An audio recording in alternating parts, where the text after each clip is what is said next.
Geistes. Amen. Die Gnade des Herrn sei mit euch. Und mit deinem Geiste. Wer in Friedolfing daheim ist, der weiß, hier ist etwas ganz Neues. Nein, nicht. Das Ambo ist neu, ja, das ist ganz neu, aber in der Tristigkeit der Corona-Zeitlichkeit ist Ostern für uns neu. Zwei Ereignisse beschäftigen mich sehr in dieser Zeit. Das eine, das ist eine ganz junge Frau mit 16 Jahren und einem ganz schweren Hirntumor, habe ich heute wieder einen Brief geschrieben. Sie hat das mit Handschreiben wieder gelernt. Für sie ist Ostern eine unglaubliche Nähe, die vor kurzer Zeit noch gar nicht möglich gewesen wäre. Aber sie hat es geschafft, die Medizin und ihr Vertrauen in ihre Familie. Ostern.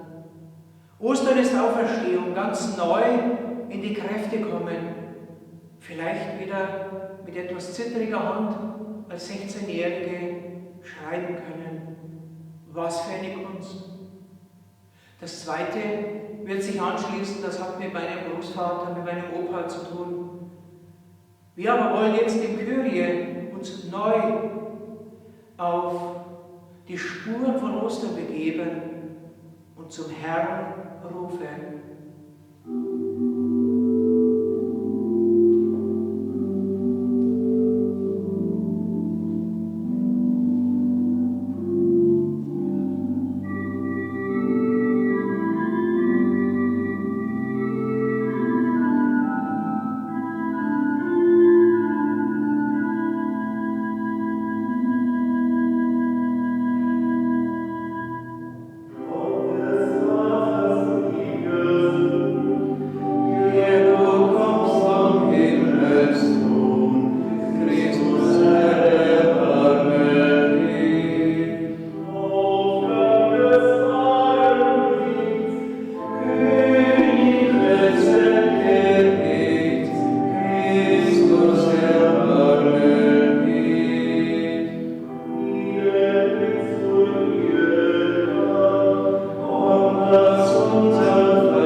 Wir bitten dich um Befreiung von dem, was das Leben kaputt macht, von dem, was die Seele zerstört, von dem, was Gemeinschaft auflöst.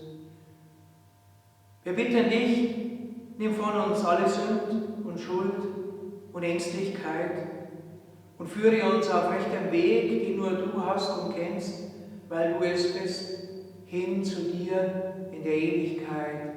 Amen.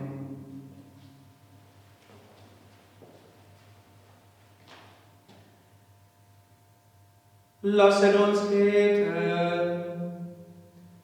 Allmächtiger, ewiger Gott, du hast uns im Sakrament der Taufe neues Leben geschenkt. Festige unsere Verbundenheit mit Christus, damit wir Früchte bringen, die bleiben und die Freude des ewigen Lebens erlangen. Darum bitten wir durch Christus, unseren Herrn. Amen.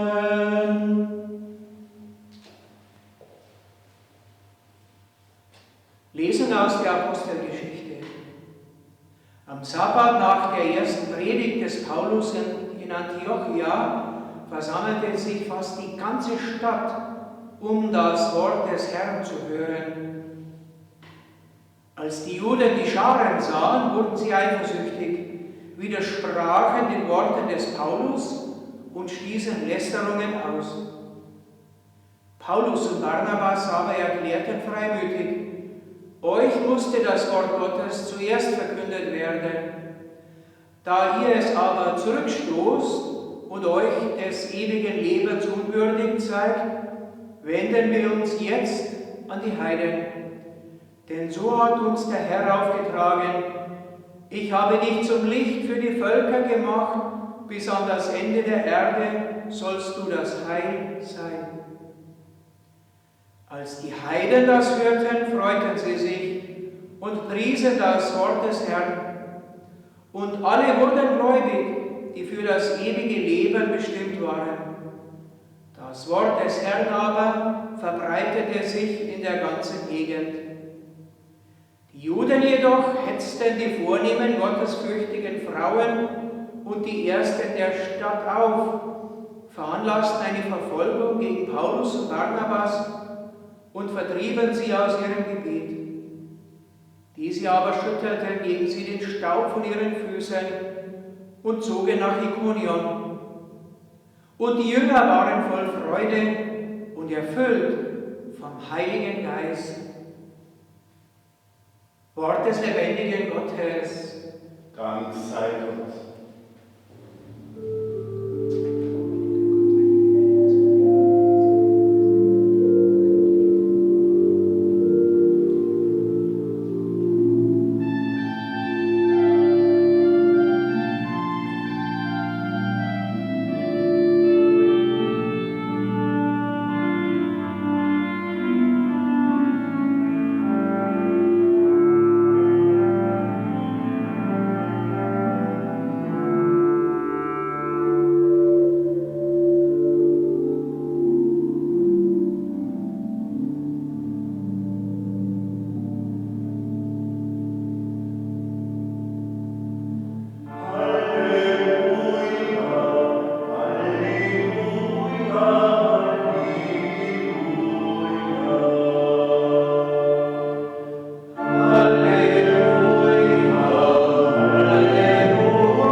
Aus dem heiligen Evangelium nach Johannes. Ehre sei dir, o Herr.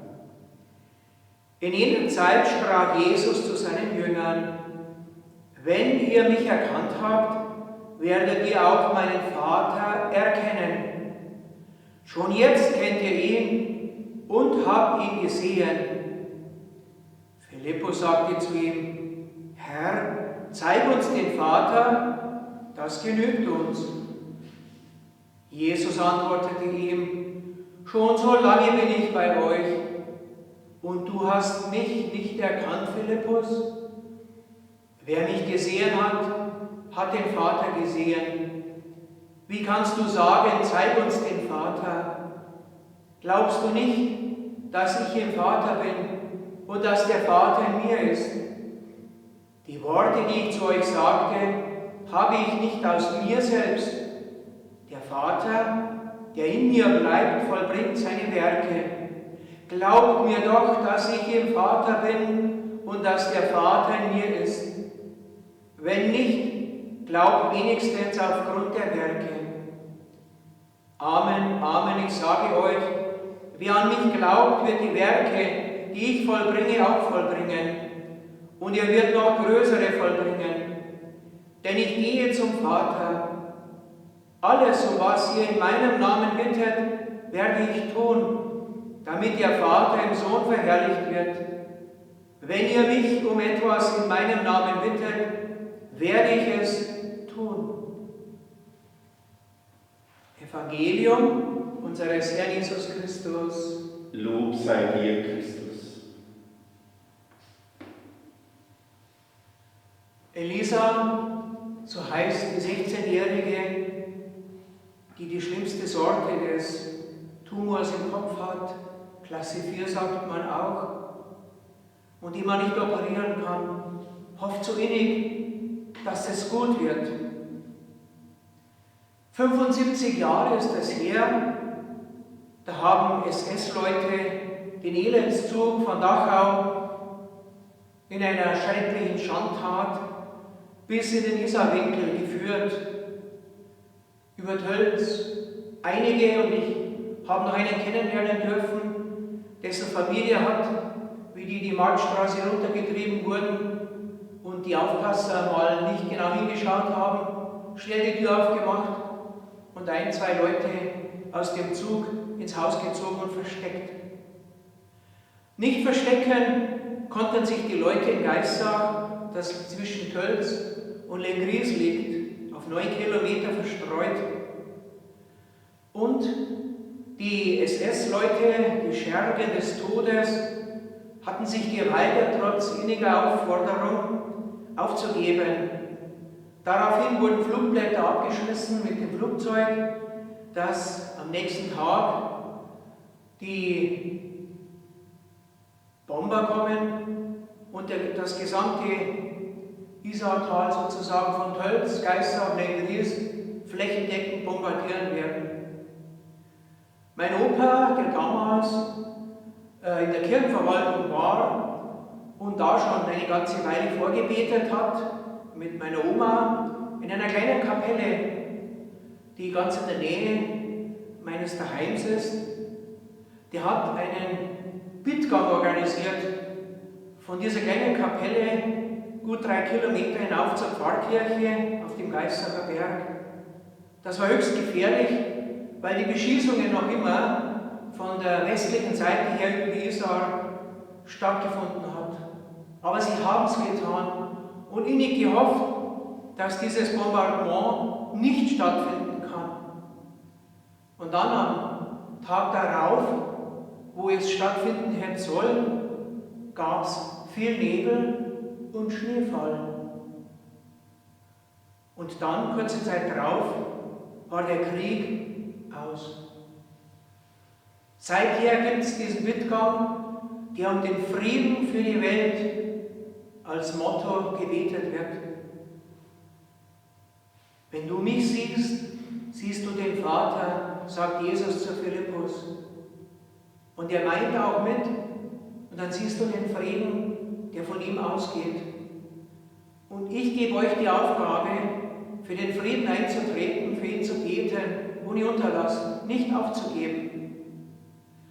Und ja, wenn du so willst, Kirche, sagt Jesus auch heute, an keinem Tag darf diese Aufgabe pausieren.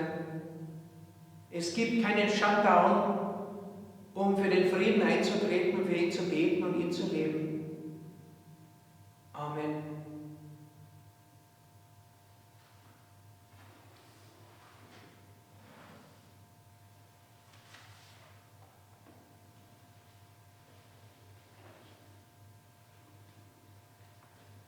Im Gebet wollen wir uns an Jesus Christus wenden, der mit dem Vater eins ist und ihn offenbart. Christus, höre uns. Christus, erhöre uns. Schenke deinen Boten den Heiligen Geist, damit sie freimütig das Wort Gottes verkünden und für den Frieden der Welt eintreten. Christus, höre uns. Christus, erhöre uns. Führe alle Völker zum Licht der Wahrheit, dass sie das Heil erlangen. Christus, höre uns. Christus, erhöre uns. Blicke auf die Verzagten und richte sie auf. Christus, höre uns. Christus, erhöre uns. Erbarme dich all derer, die heute in unserer Gegenwart vom Krieg, vom Elend, von Seuchen und Katastrophen heimgesucht sind, dass die Helfer nicht aufgeben und sie suchen und finden. Christus, höre uns. Christus, erhöre uns. Nimm dich der vielen Verstorbenen an, dass sie deine Herrlichkeit schauen und erbarm dich der trauernden Angehörigen.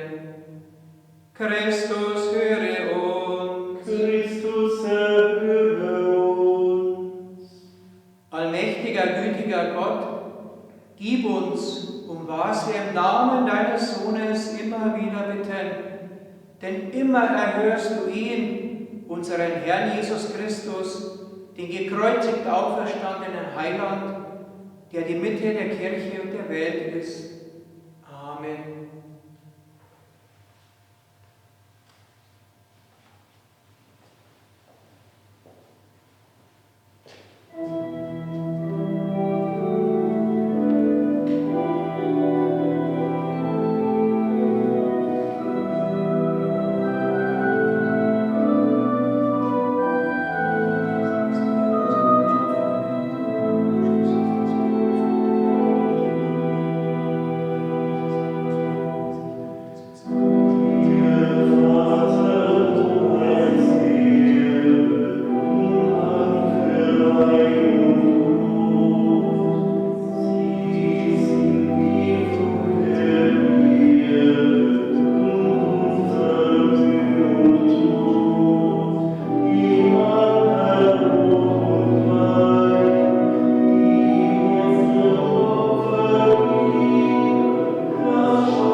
Barmherziger Gott, heilige diese Gaben.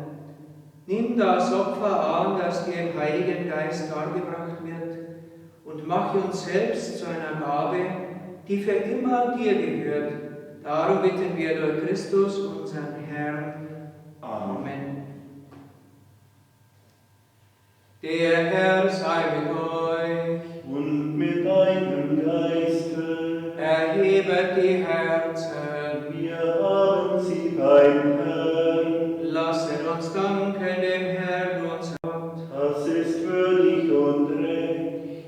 In Wahrheit ist es würdig und recht, dir, Vater, in diesen Tagen freudig zu danken, da unser Opferlamm geopfert ist, Jesus Christus. Das Alte ist vergangen, die gefallene Welt erlöst, das Leben in Christus erneuert. Darum preisen wir dich in österlicher Freude und singen mit den Chören der Engel das Lob deiner Herrlichkeit.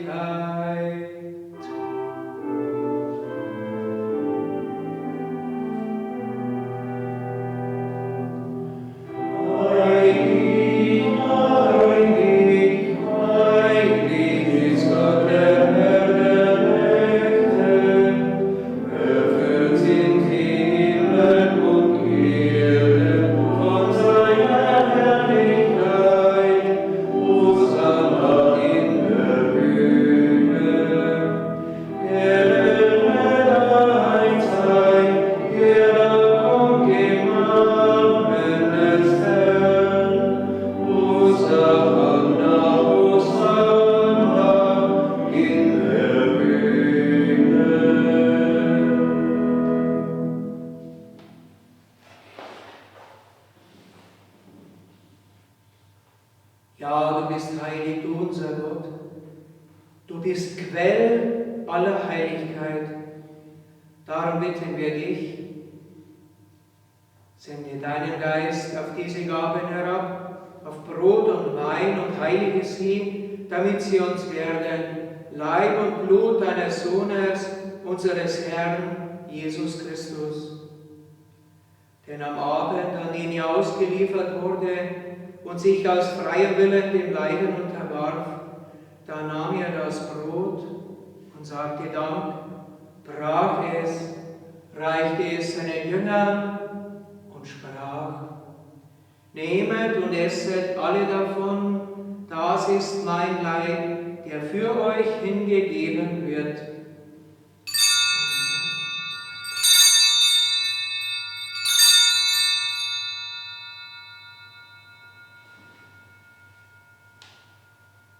Ebenso nahm er nach dem Mahl den Kelch, dankte wiederum, reichte ihn seinen Jüngern und sprach: Nehmet und trinket alle daraus, das ist der Kelch des neuen und ewigen Bundes, mein Blut, das für euch und für alle vergossen wird zur Vergebung der Sünden. Tut dies zu meinem Gedächtnis.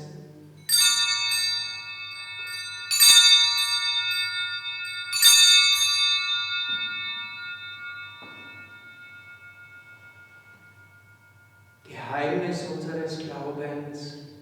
Deinen Tod, o Herr, verkünden wir und deine Auferstehung preisen wir, bis du kommst in Herrlichkeit. Darum, gütiger Vater, feiern wir das Gedächtnis des Todes und der Auferstehung deines Sohnes und bringen dir so das Brot des Lebens und den Kelch des Heiles dar. Wir danken dir, dass du uns berufen hast, vor dir zu stehen und dir zu dienen. Wir bitten dich, schenke uns Anteil an Christi Leib und Blut und lass uns eins werden durch den Heiligen Geist. Gedenke deiner Kirche auf der ganzen Erde und vollende dein Volk in der Liebe. Vereint mit unserem Papst Franziskus, mit unserem Bischof Reinhard, mit allen Bischöfen, Priestern, Diakonen und Ordensleuten, mit den vielen Männern und Frauen, die sich der Friedensarbeit weltweit widmen, mit allen, die zum Dienst in der Kirche bestellt sind, mit denen, die sich vorbereiten auf Aussendung und Priesterweihe, auch in unsicherer Zeit.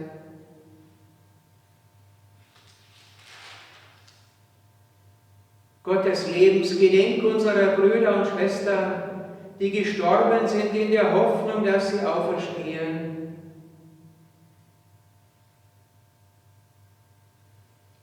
Nimm sie und alle, die in deiner Gnade aus dieser Welt geschieden sind, in dein Reich auf, wo sie dich schauen von Angesicht zu Angesicht. Vater, erbarme dich über uns alle, damit uns das ewige Leben zuteil wird, in der Gemeinschaft mit der seligen Jungfrau und Gottesmutter Maria, die wir in besonderer Weise ehren in diesem Monat, mit deinen Aposteln, Heiligen und Seligen, mit allen, die bei dir Gnade gefunden haben, von Anbeginn der Welt, dass wir dich loben und preisen durch deinen Sohn, Jesus Christus.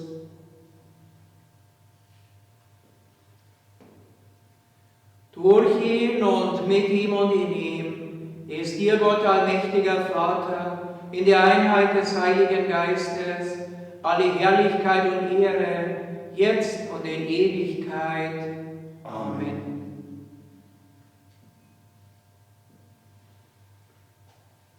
Und so schließen wir den Kreis der großen Gebetsgemeinschaft weltweit, die um den Frieden beten. Vater unser im Himmel, geheiligt werde dein Name, dein Reich komme, dein Wille geschehe, wie im Himmel, so auf Erden. Unser tägliches Brot gib uns heute und vergib uns unsere Schuld, wie auch wir vergeben unseren Schuldigern. Und führe uns nicht in Versuchung, sondern erlöse uns von dem Bösen. Denn dein ist das Reich und die Kraft und die Herrlichkeit in Ewigkeit. Amen. Du, Jesus Christus, du bist der Friedensbringer. Philippus steht für die ganze Kirche. In Jesus Christus sehen wir den Vater im Himmel, sehen wir den Frieden, der von ihm ausgeht, in der Kraft des Heiligen Geistes. Und um diesen Frieden bitten wir immer neu, ganz besonders in schwierigen Zeiten. Der Friede Jesu Christi sei mit euch. Und mit deinem Geiste.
Seht Jesus Christus, das Lamm Gottes. Es nimmt hinweg Sünde und Schuld dieser Welt.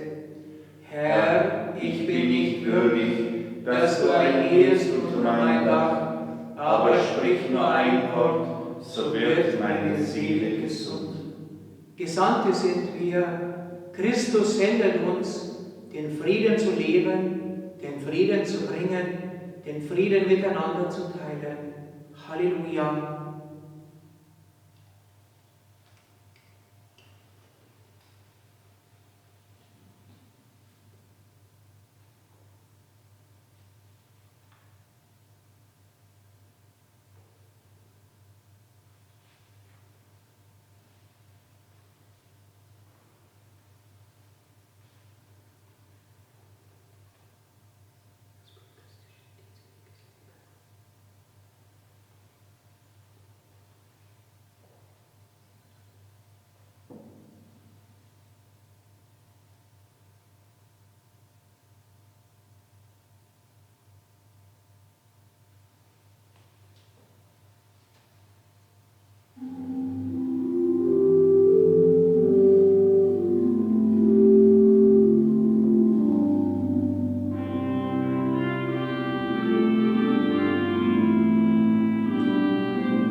Lasset uns beten. Barmherziger Gott, wir haben den Auftrag deines Sohnes erfüllt und sein Gedächtnis begangen. Die heilige Gabe, die wir in dieser Feier empfangen haben, helfe uns, dass wir in der Liebe zu dir und unseren Brüdern und Schwestern Christus nachfolgen, der mit dir lebt und herrscht in alle Ewigkeit. Amen.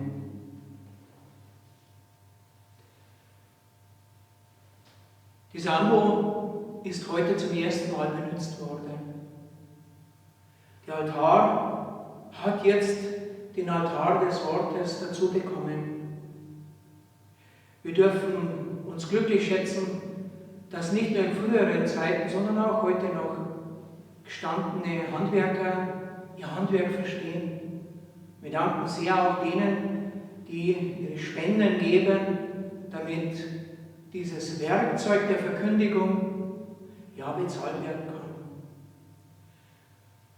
Hier sehen wir die Anna mit ihrer Tochter Maria. Es sind zwei Mamas dargestellt. Freilich, Maria hat da Jesus noch nicht geboren. Es gibt aber auch die Darstellung der sogenannten Anna Selbtritt. Da ist praktisch Jesus auf dem Arm seiner Mama und die beiden auf dem Arm der Oma von Jesus, der heiligen Anna. Wir erkennen darin, dass es nicht um Individualität geht, nach dem Motto, da ist ein Held oder eine Heldin. In der Kirche gilt die Gemeinschaft. Da gelten die Generationen, die zusammenstehen, füreinander eintreten, einander stützen und tragen und ertragen. Ihnen und euch wünsche ich eine Zeit des Tragens und Ertragens, so wie Anna, Maria und Jesus, Josef und die vielen anderen, die dazugehören. Tragen wir es gemeinsam, tragen wir auch den Frieden in uns und dann hinaus in die Welt. Der Herr sei mit euch. Und mit deinem Geiste. Gott, der allmächtige Vater, segne euch und schenke euch gedeihliches Wetter. Erhalte Blitz, Hagel, Unfall und jedes Unheil von euch fern. Amen. Er segne die Felder, die Gärten, die Tiere, den Wald und die Gewässer und schenke euch die Früchte der Erde. Amen. Er begleite eure Arbeit und eure vielen Wege, damit ihr in Dankbarkeit und Freude gebrauchet, was durch die Kräfte der Natur und die Mühe des Menschen gewachsen ist. Amen. Auf die Fürbitte der heiligen Gottesmutter Maria gewähre dies euch und euren lieben nah und fern, der getreue Gott, der Vater und der Sohn und der Heilige Geist. Amen. Geht in Frieden, Halleluja, Halleluja.